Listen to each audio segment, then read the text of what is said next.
All right, welcome back. We're now moving on to actually proving those theorems that we just wrote, well, those conjectures, proving them if they're true or false, so that way they could be theorems. First, it says the corresponding angles postulate involves angles formed by two parallel lines cut by a transversal. Notice here, this is a new postulate that we have not had yet. It involves, we already have it in the if-then form from the previous page, so we don't need to worry about part A. But part B asks, do we need to prove this postulate is true before we can use it as a reason in our proof explain? So think about this for a second, pause the video. All right, hopefully you remember that since it's a postulate, postulates are assumed to be true. There's no way to prove them. They are our building blocks.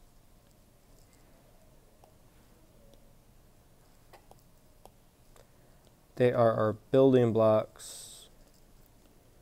So we do not need to prove them.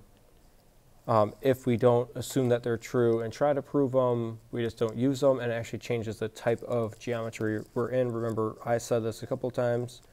We are studying technically Euclidean geometry, which we assume only a certain number of these postulates, and this is one of them, the corresponding angles postulate, which we have written on the other page. The alternate interior angle theorem, notice how we changed the word there, and the same side interior angle theorem, they are theorems, so we do actually need to prove it. So we already have them written in if-then form on the previous page. So we don't need to do this. We just took our time on the last video to write them in if-then form. All right.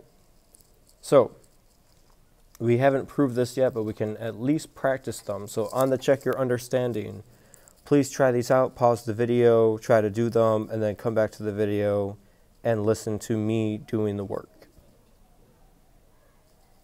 All right, so welcome back after you pause the video. Now let's look at this. We know that our two lines are parallel. We've been doing this enough now. We should know we highlight our two parallel lines. Always highlight those pair of parallel lines. We want to explain how we know that angle 4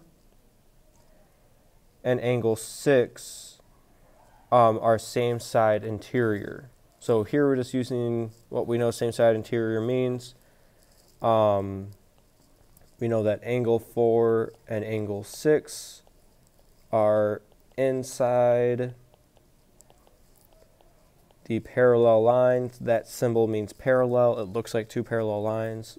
Angle 4 and angle 6 are inside the parallel lines and on the same side of the transversal. Number 9, it asks, are angle 2 and 3 corresponding? And explain how we know. So we have to remember what corresponding means as we think about this. So corresponding means they are in the matching location of each intersection. So if we look at where 2 and 3 are, 2 and 3, they would be corresponding if they're both in like the top left or bottom left or etc. 2 is in the top right of the top intersection and 3 is in the bottom right of the top intersection. So these are not corresponding because they are not in matching locations. They aren't even in separate intersections of our parallel lines, so they're definitely not corresponding. So I keep going back and highlighting the parallel lines for each new problem. For number 10, if the measure of angle 5 is 65 degrees, then we need to figure out how big is the measure of angle 4. So we have angle 5 and angle 4. First we have to figure out what type of angles these are alternate interior angles, which we know those are congruent. So if, and again we know that because if we color in the sides of the angles, it forms that Z, so they are alternate interior. So that means if the measure of angle 5 is 65, the measure of angle 4 should also be 65, and we could put because angle 5 and angle 4 are alternate interior angles. Moving on to number 11, we say that angle BCD and angle CGE are corresponding angles formed by two parallel lines cut by transversal. So this one, we don't have a picture yet for that. So we know BCD and CGE. So we have BCD, we have C again, CGE are our angles, and we can kind of fill in so it looks like the diagrams we've been working with. All right. Our corresponding angles, right? So they're in the same location, and we know corresponding angles are congruent. We know that BCD is 3x plus 6, CGE is x plus 24. So we know, we don't have to write a two-column proof for this, but we know angle BCD is congruent to angle CGE, starting to look kind of like a two-column proof. So that means their measures are the same.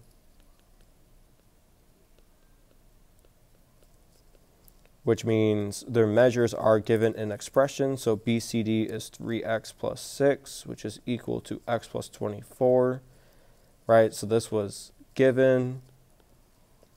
This is definition of congruent angles. This is substitution. All right. And then we substituted in, and now we can solve for x. So we can subtract x on both sides to get 2x plus 6 equals 24. So that was the subtraction property of equality. We can, subtract 6 on both sides to get 2x equals 18. Again, that was subtraction property of equality. And then we can lastly divide by 2, so we get 9.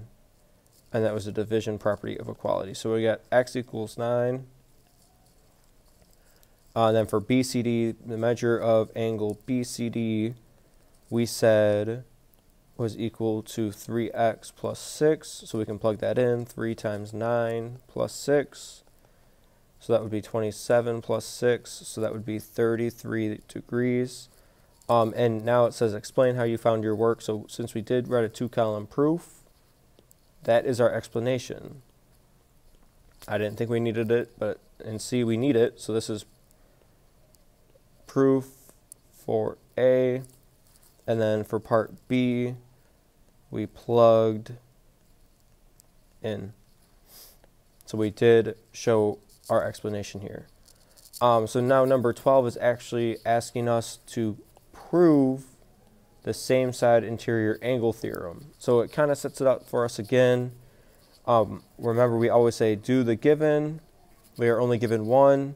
And then we could also copy down the proof statement into the very bottom. Angle 4 and angle 5 are supplementary. All right, so remember our theorem says if two lines are parallel and cut by a transversal, then the same side interior angles are supplementary. So that's our theorem right there, our given and our last step. And now we need to fill in the blank. So they got us started. We know angles 1 and 5 are corresponding. So by the corresponding angles postulate, they are congruent. If we notice how we change from our congruent symbol to our equal sign, that should mean that we use definition of congruent angles. We know angles 1 and 4, if we end up looking at our diagram, angles 1 and 4 form a linear pair. So that means they are supplementary. So that would be definition of linear pair. And then again, if we look at this, we might be tempted to say something similar. But if we try to look at where this 4 and the 5 came from, right? the 4 matches, the 180 matches, but the 1 and the 5 don't match, and that's because we took this 5 and plugged in for the 1. So this is substitution property, and we use lines 3 and 4 to write what's in 5. So I'm going to erase all this random work because we don't like that in 2-column proofs. So this should be what our final 2-column proof looks like for number 12, which is our proof of the same side interior angle theorem. So same side interior angle theorem. Check your understanding is going to ask you to now do the same step for the alternate interior angle theorem, but you have a lot more emptiness, but it actually ends up looking like it's a bit shorter. So we can skip 13. Try 14 as a part of your homework. All right.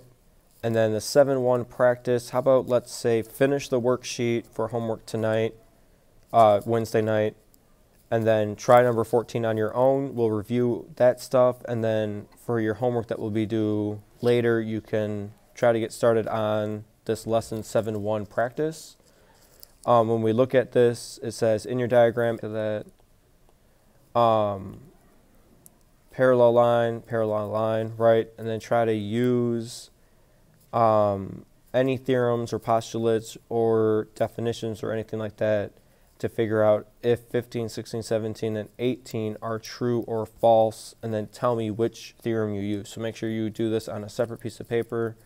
But again, we'll go over the worksheet and number 14 tomorrow in class, and then we'll come back and start thinking about this practice after we go over this homework. So this is on a separate piece of paper, but it is not due on Thursday. All right, what's due on Thursday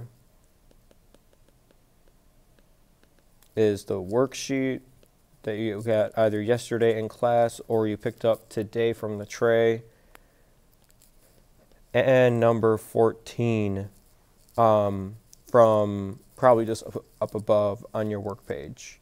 But if you wanted to, if you finish that and you're done and you're just sitting at your desk, you can try to start working on the 7-1 practice. Should be straightforward enough.